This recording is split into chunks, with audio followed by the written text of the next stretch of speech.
Hey everyone, it's Julie from cookedbyjulie.com. Today we're making the most amazing honey jalapeno cheddar cornbread in collaboration with Dame Drops Entertainment. This is the best cornbread I've ever had, and I was dying to share this recipe with you all. So let's hurry and get started. Okay, so this is the most simple recipe you're going to make this Thanksgiving, because you will make this, right? Right. So go ahead and combine all of the dry ingredients, which include all-purpose flour, cornmeal, baking powder, baking soda, and salt. To get the complete recipe along with written instructions, go on over to my website, cookedbyjulie.com. So now let's just mix the wet ingredients, which include buttermilk.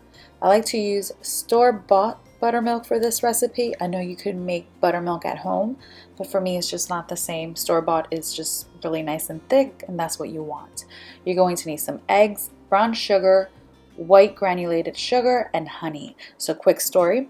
I've been using this same cornbread recipe for years, so I decided to just add jalapenos and cheddar to the same cornbread recipe I had, but it wasn't good because the cheese and jalapenos reduced the overall sweetness. So after playing around with this recipe, I decided that honey and brown sugar were fantastic additions to this recipe, and now it's even better than the one I had been using for years. Okay, so now that story is over, almost forgot, some melted butter. Make sure that the melted butter is nice and cooled. You don't want it to scramble the eggs. I drizzled it in slowly, just in case it was a little warm, and I whisked it fast, and then I added the dry ingredients. You don't want to overmix this, so just quickly give it a good mix, and then you want to switch over to a spatula and fold in the jalapenos and cheddar. The cornbread batter should be nice and thick. We're going to bake this in a cast iron skillet. So what I like to do is melt some butter in the cast iron skillet. I just do that over the stovetop, and I brush the sides of it as well.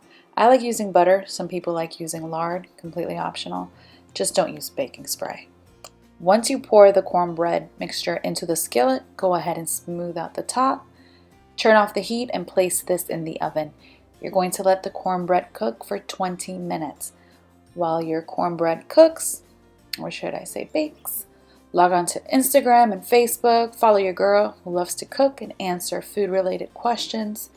Once the cornbread is done, I suggest eating it warm and serving it with some homemade, flavorful, spicy chili. I think there is nothing better than cornbread and chili. I'm talking about chili with sour cream, cheddar cheese, and lots of scallions on top. So the lighting made this look a little pale. Trust me, it wasn't pale at all. It was pretty yellow. You should be able to see the jalapenos and cheddar cheese throughout the cornbread, obviously. And I like to dice the jalapenos, but feel free to slice them if you'd like. I also left the rib and the seeds of the jalapenos, but I love spicy food. Even though I left the seeds in, it wasn't that spicy, to be honest. But if you are making a jalapeno-based recipe, I'm pretty sure you have some type of spice tolerance.